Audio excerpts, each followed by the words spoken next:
Kareem's Biryani Paradise at Liberty and Catering Services. கோடம்பாக்கத்தின் அறுசுவை அடையாளம்.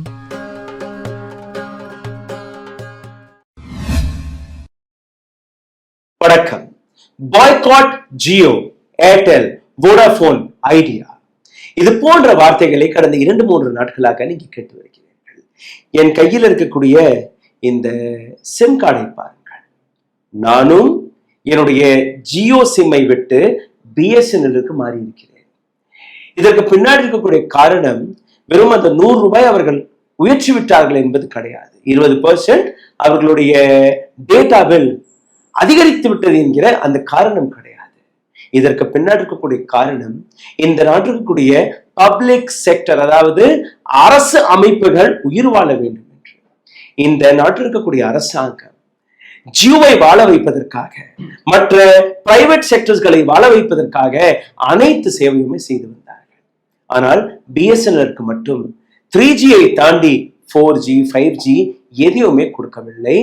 இன்னைக்கு ஜியோ உபயோகப்படுத்தக்கூடிய அனைத்து டவர்களுமே பிஎஸ்என்எல் விரித்த அந்த நெட்வொர்க் தான். இது எத்தனை பேருக்கு புரியும்? இந்தியாவிலிருந்து எத்தனையோ லட்ச கிலோமீட்டர் தொலைவில் இருக்கக்கூடிய சந்திரயான், நிலா, சந்திரயான் அனுப்பப்பட்டது இல்லையா? அந்த டெக்னாலஜி, அந்த கம்யூனிகேஷன் இதே பிஎஸ்என்எல் வழியாக நடக்கிறது. ஏர்டெல், ஜியோ, வோடாஃபோன், ஐடியா போன்ற நெட்வொர்க்கில் நடக்கவில்லை. அப்போ எதற்காக இன்னைக்கு நாம் இதை பேச தேவை? எந்த சுதந்திரத்தை தன் கையில் இருப்பதாக நீங்க நம்பினீர்களோ, எந்த மொபைல் போன் மீது நீங்க நம்பிக்கை வைத்து text, voice note, video, photo, email, WhatsApp, Telegram எதை வேணாலும் நீங்க அனுப்பி வந்தீர்களோ அனைத்தையுமே இந்த நாட்டு அரசாங்கம் தன் கட்டுப்பாட்டுக்குள் கொண்டு வந்து விட்டது.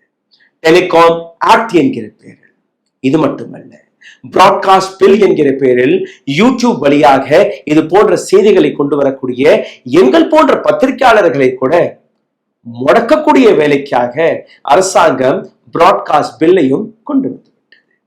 அதாவது கம்யூனிகேஷனை வைத்து இந்த நாட்டில் இருக்கக்கூடிய எந்த விதமான இன்ஃபர்மேஷனும் அரசாங்கத்தை தாண்டி எங்கேயுமே போக முடியாது.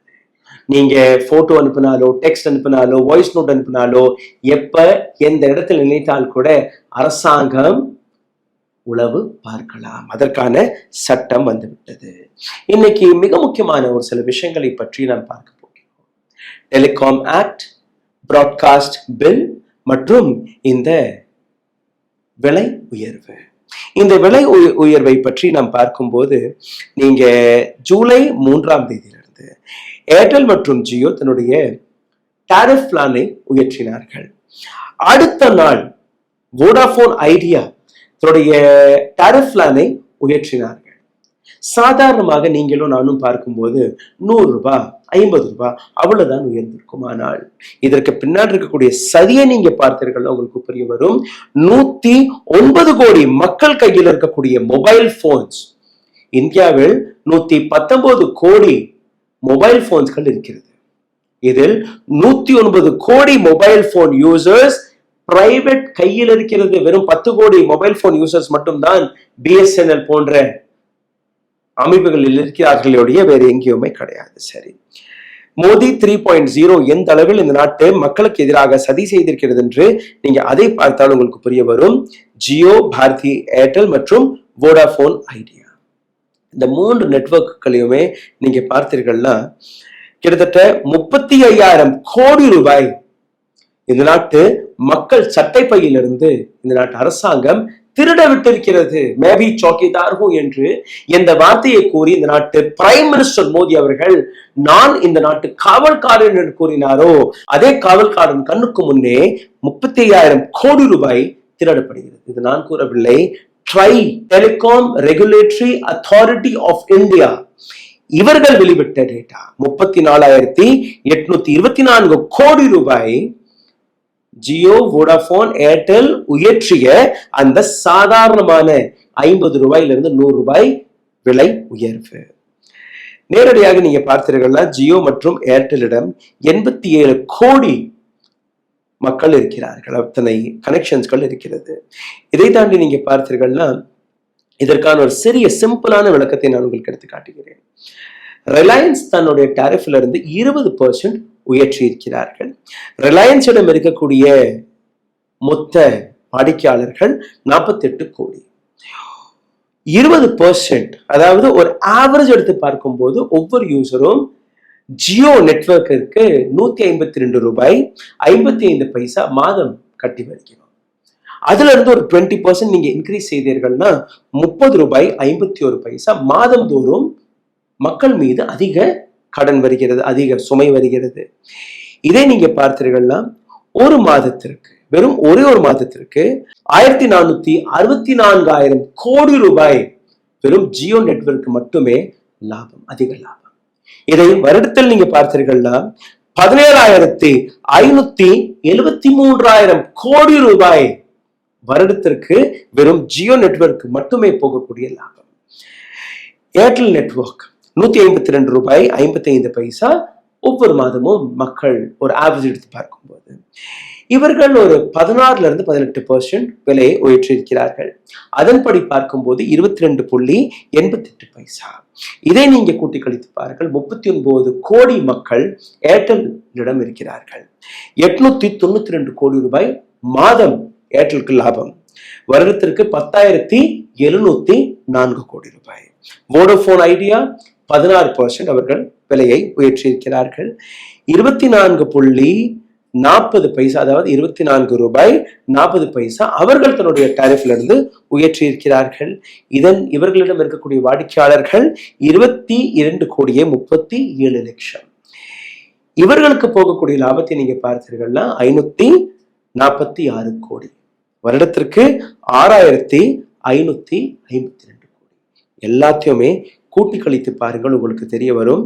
இந்த கணக்கு 34,824 கோடி ரூபாய் எந்த அடிப்படையில் இது கிடைத்தது, எந்த ஆதாரத்தை வைத்து இந்த விலை உயர்த்தப்பட்டது என்கிற இந்த கேள்விக்கான விடயம் அரசாங்கத்தால் கொடுக்க முடியவில்லை. ஆனால் இதே இடத்தில் நீங்க பார்த்தீர்கள்னா அக்டோபர் 1, 2022 ஆண்டு 5G லான்ச் செய்யப்பட்ட போது ஜியோவுடைய உரிமையாளரான முகேஷ் அம்பானி ஒரு பக்கம், ஏர்டெலின் உரிமையாளரான சுனில் பாரதி மித்தல் இன்னொரு பக்கம், குமார் மங்கல் பிர்லா ஐடியா அவருடைய உரிமையாளர் இன்னொரு பக்கம். அதாவது 3 பேருமே பிரைவேட் செக்டரை சார்ந்த நபர்கள். பிஎஸ்என்எல் அதை இங்கே பார்க்கவே முடியவில்லை. சந்திரயான் அனுப்பக்கூடிய டெக்னாலஜியை டெவலப் செய்து அந்த அளவில் டெலிகாம் செக்டரில் ரெக்கார்ட்ஸ்களை படைக்கக்கூடிய பிஎஸ்என்எலுக்கு அங்க இடம் கிடைக்கவில்லை. ஆனால் இவர்களுக்கு அங்க இடம் கிடைக்கிறது.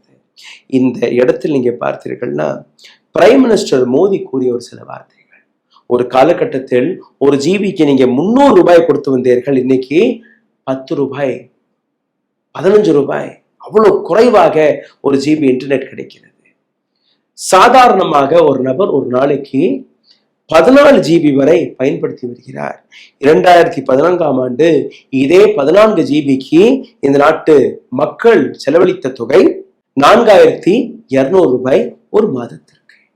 இன்னைக்கு வெறும் 140 ரூபாய் கொடுத்தால் போதும் உங்களுக்கு 14 ஜிபி கிடைத்து விடும் என்று கூறுகிறார். ஆனால் இந்த இடத்தில் இவர் கூறாத விஷயம், 109 கோடி மக்கள், அத்தனை மக்களுடைய அனைத்து டேட்டாவையுமே நீங்க பிரைவேட் செக்டர் கையில் கொடுத்து விட்டீர்கள். அவர்களை வைத்து 35,000 கோடி ரூபாயை அவர்களை சூறையாட வைத்திருக்கிறீர்கள்.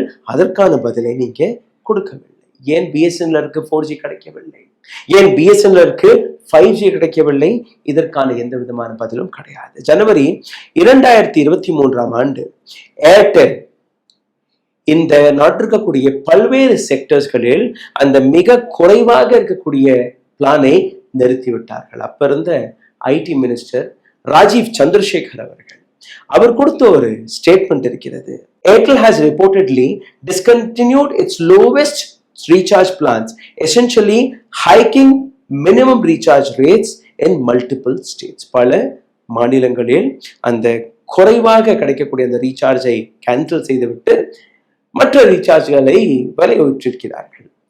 அப்போ ராஜீவ் சந்திரசேகர் கொடுத்த பதிலை நீங்க கேட்டீர்கள்னா, rise in cost of data or cost of device are of concern because they are impediment in rapid digitisation. உங்களுடைய டேட்டா பிளானாக இருக்கட்டும், மொபைல் போனுடைய பிளான்ஸ்களாக இருக்கட்டும், இதில் விலையேற்றம் நடந்தால் ஐடி டெக்னாலஜியோடைய வளர்ச்சியில் இது பாதிக்கும்.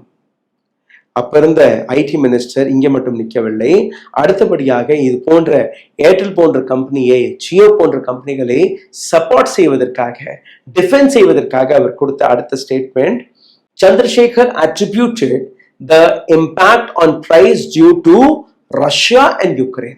ரஷ்யா மற்றும் யுக்ரைன் போரின் காரணத்தால் தான் இந்த விலை உயர்வு நடந்திருக்கிறது என்று அவர் அன்னைக்கு கூறியிருந்தார். எந்த விதத்தில் இதை நியாயப்படுத்த முடியும்? எந்த நெட்வொர்க் ரஷ்யா வழியாகவோ யுக்ரைன் வழியாகவோ பைப்லைன் வழியாக வருகிறதா? அதனால் இந்த விலையேற்றம் நடந்ததா? மக்களை எப்படி வேணாலும் முட்டாளாக்கலாம். அதை தான் நாங்கள் நம்பியுள்ளோம். ஜியோவுடைய சாதாரண பிளான் எடுத்துக்கொள்ளுங்கள். 249 ரூபாய்க்கு 28 நாட்கள் 1.5 GB டேட்டா அதில் கிடைக்கும். ஒரு பாப்புலரான பிளான். இன்னைக்கு அதே பிளான் 299 ரூபாய் பிளஸ் டாக்ஸஸ் ஆக மாறிவிட்டது. இந்த பட்டியலை நான் கடைசியில் நான் உங்களுக்கு எடுத்து காட்ட போகிறேன். எப்படி பிஎஸ்என்எல்லுடைய டாரிஃப் இருக்கிறது, மற்ற நெட்வொர்க்குடைய டாரிஃப் இருக்கிறது என்று. இந்த இடத்தில் ஆகஸ்ட் 15, 2015 செங்கோட்டையிலிருந்து பிரைம் மினிஸ்டர் மோடி கொடுத்த ஒரு ஸ்டேட்மெண்ட் எனக்கு ஞாபகத்தில் வருகிறது. இதில் நீங்க பார்த்தீர்கள்னா, அவர் கொடுத்த ஸ்டேட்மெண்ட், இந்த நாட்டில் டேட்டா, இந்த நாட்டில் இன்டர்நெட் எந்த அளவில் நாங்க அதில் வேலை பார்த்து எங்களுடைய புதிய கொள்கை வழியாக, புதிய சட்டங்கள் வழியாக, திட்டங்கள் வழியாக மக்களிடம் மிகவும் மலிவான விலைக்கு உங்களிடம் வந்து சேருகிறது என்று கூறினார். ஆனால் அதே இடத்தில் இந்த நாட்டில் இருக்கக்கூடிய 119 கோடி மக்கள் இந்த டேட்டாவை பயன்படுத்தி இந்த நாட்டில் வரக்கூடிய அந்த செய்திகளை தெரிஞ்சு கொள்கிறார்கள், பல்வேறு விஷயங்களை தெரிஞ்சு கொள்கிறார்கள். அது ஃபேஸ்புக்காக இருக்கட்டும், யூடியூபாக இருக்கட்டும், அல்ல மற்ற இணையதளங்கள். பிரைம் மினிஸ்டர் மோடியும் ஒரு முறை இதே போன்று என்னுடைய சேனலையும் நீங்க சப்ஸ்கிரைப் செய்யுங்கள், நானும் ஒரு யூடியூபர் தான், கடந்த 15 ஆண்டுகளாக நானும் ஒரு யூடியூப் சேனல் வழியாக உங்களிடம் நான் மெசேஜை கொடுத்து வருகிறேன், அதனால் என்னுடைய சேனலை சப்ஸ்கிரைப் செய்யுங்கள் என்று கேட்டுக்கொண்டார். ஆனால் அவருடைய அந்த வேண்டுகோளுக்கு பின் கூட அவருடைய சேனலை பார்க்கக்கூடிய நபர்கள் குறைந்து கொண்டுதான் இருந்தார்கள். சமீபத்தில் ஒரு டேட்டா வெளியானது. இந்த டேட்டா படி நீங்க பார்த்தீர்கள்னா, காங்கிரஸ் உடைய வீடியோக்களை 613 மில்லியன் மக்கள் மார்ச்ல இருந்து மே மாதம் வரை பார்த்திருக்கிறார்கள். பிஜேபியின் வீடியோக்களை 150 மில்லியன் மக்கள் மட்டும்தான் பார்த்திருக்கிறார்கள். அதில் எத்தனையோ 1000 கோடி ரூபாயை பிஜேபி செலவழித்திருக்கிறது. அதையும் தாண்டி அவர்களுக்கு கிடைக்கவில்லை. இன்ஸ்டாகிராம் ஒரு யூத் பார்க்கக்கூடிய ஒரு இணையதளம். அதில் காங்கிரஸிற்கு கிடைத்த லைக்ஸ் 1,21,000 ஆவரேஜாக. அதே ஆவரேஜ் பிஜேபிக்கு எடுத்து பார்க்கும்போது 26,945 லைக்ஸ்கள் மட்டுமே. இதை தாண்டி ஜூன் 21 2024 பிரசிடென்ட் முர்மு அவர்கள் ஒரு சட்டத்திற்கான கிரீன் சிக்னலை காட்டிவிட்டார். போன வருடம் டிசம்பர் மாதத்தில் 146 எம்பிக்களை பேன் செய்ததற்கு பின்பு பின்வாசல் வழியாக இந்த நாட்டு அரசாங்கம் கொண்டு வந்த இந்த சட்டம், இந்த சட்டத்துடைய பேர் டெலிகாம் ஆக்ட். எவ்வளவு சீரியஸான விஷயம் என்று நீங்க பார்க்க வேண்டும். மினிஸ்ட்ரி ஆஃப் கம்யூனிகேஷன் ஒரு கெஜெட் நோட்டிபிகேஷனை வெளிவிட்டு 26 ஜூன் மாதத்திலிருந்து இந்த சட்டத்திற்கு கீழே வரக்கூடிய ஒரு சில புள்ளிகளை ஆக்டிவ் செய்துவிட்டது. சென்டர் ஆர் ஸ்டேட் 2 பேருமே இதற்கு மேல் உங்களுடைய மொபைல் போனில் உளவு பார்க்கலாம். அது சட்டத்தில் இடம் கிடைத்து விட்டது. டெம்பரரியாக, அதாவது பப்ளிக் சேஃப்டி என்கிற பேரில் நாங்க யாரை வேணாலும், எந்த போன் நம்பர் வேணாலும் அதை நாங்க பார்க்கலாம் என்று கூறிவிட்டார்கள். இதில் வரக்கூடிய பிரச்சனைகளை நீங்க பாருங்கள். ஜியோ மற்றும் ஏர்டெல் ஒரு எக்ஸாம்பிள் எடுத்துக்கொள்ளுங்கள். இந்த 2 நெட்வொர்க்களுடைய கஸ்டமர்ஸோடைய அந்த டேட்டா பேஸை அரசாங்கம் எடுத்துக்கொள்கிறது என்று வைத்துக் கொள்ளுங்கள். அல்ல ஒரு பர்டிகுலர் ஏரியாவில் இருக்கக்கூடிய டவர், இந்த டவர்ல இருந்து இந்த நம்பர் எங்களுக்கு வேணும் என்று அவர்கள் கேட்டுக்கொள்கிறார்கள். அந்த நபருடைய அனைத்து டேட்டாவையுமே அரசாங்கத்தால் பார்க்க முடியும். இதை பற்றி ஒரு டீட்டெயில்டான ஆர்டிக்கலை த வயர்ல எழுதியிருக்கிறார்கள். தேஜஸ்வி பெருஞ்சால் மற்றும் பிரதீக் மகாரி 2 பேருமே டெலிகாம் எக்ஸ்பர்ட்ஸ். இவர்கள் கூறக்கூடிய விஷயத்தை நீங்க பார்க்கும்போது, the telecom bill 2022 attempts to include online communication service such as Signal, Zoom, Skype and Gmail.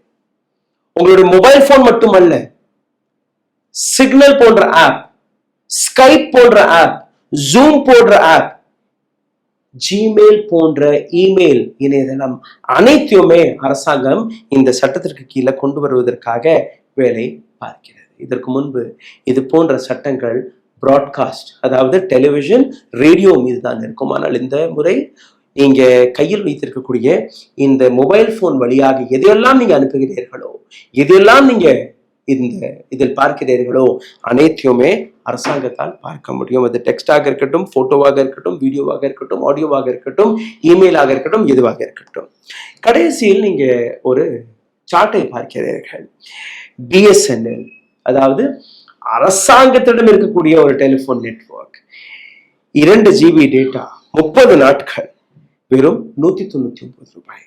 Jio 28 நாட்கள் 349 ரூபாய். ஏர்டெல் அதே 1 மாதத்திற்கு 379 ரூபாய். வோடாபோன் 379 ரூபாய். 75 நாட்கள் பிஎஸ்என்எல் நீங்க பார்த்தீர்கள்னா 499 ரூபாய். ஜியோவில் 84 நாட்கள் 860 ரூபாய். ஏர்டெலில் 979 ரூபாய்.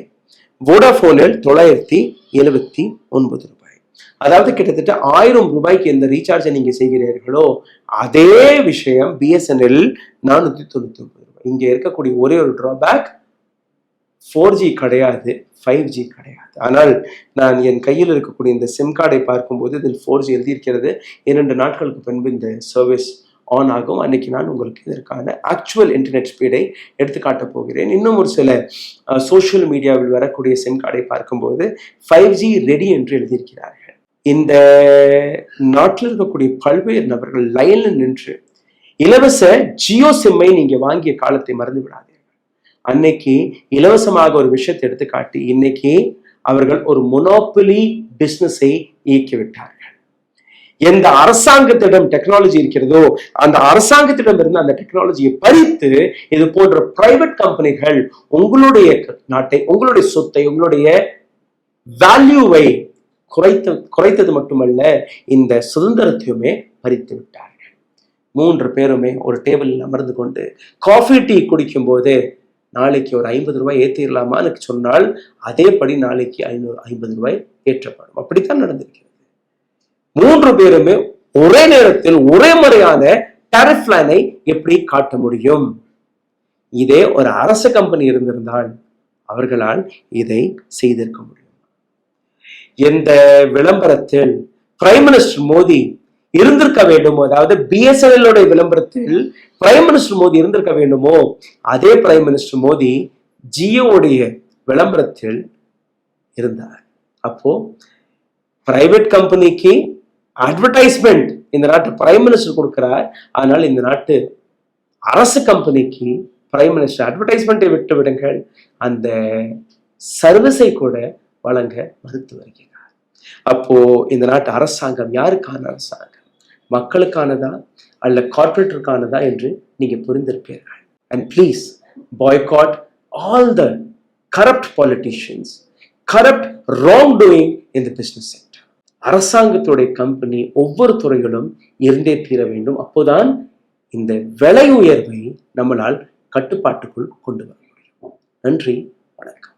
ஊடகம் கார்ப்பரேட் அரசியல்வாதிகளின் கைப்பாவையாக, அடிமைகளாக இருந்தது போதும். இனி சாட்டை எடுத்து சுழற்றும் நேரம் வந்துவிட்டது. ஊடகம் பொதுமக்களாகிய உங்களுக்காக, உங்களாலேயே இயக்கப்பட வேண்டும். ஊடக சுதந்திரத்திற்காக உங்களின் பங்களிப்பை இன்றே அளித்திடுங்கள்.